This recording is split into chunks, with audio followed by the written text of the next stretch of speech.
Dear student, today's topic is about the Dust of Snow. This is the first poem of 10th standard and written by the Robert Frost. Robert Frost was an American renowned personality poet.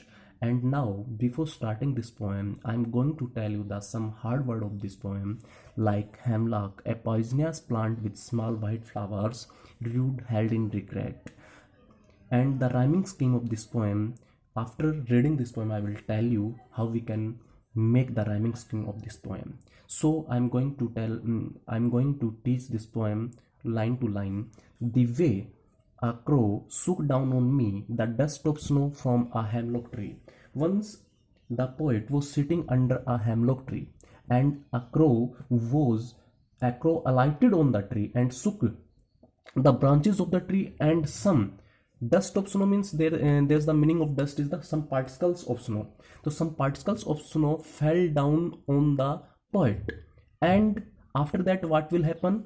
Has given my heart a change of mood and saved some part of a day I had rued. The poet want to say that after falling the dust of snow on him, the mood of him has been completely changed, and he saved some part of a day and rest of the day which he has been not wasted in the regretness rest of the part of the day, and before it falling he has been wasted his time in the regretness.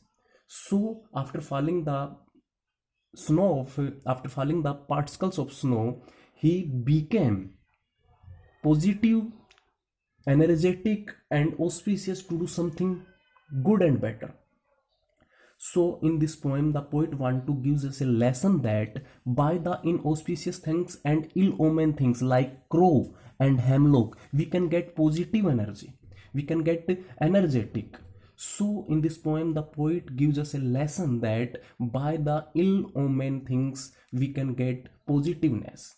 And the rhyming scheme of this poem is that according to the last word, we can find the rhyming scheme. So crow, me, snow, tree. So crow and snow is the same sound, me and tree has the same sound. So crow is A, me is B.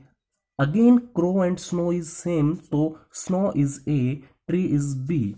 Like this heart is C, because this rhyming scheme is the next stanza, and mood, this is D. Part and heart is the same sound is coming, so this is C, and rude and mood is the same sound is the D. So rhyming scheme is this. Poem has A B A B C D C D. I hope you are gaining this poem and you have understood the main theme of this poem and main moral of this poem. Thank you. Have a nice day.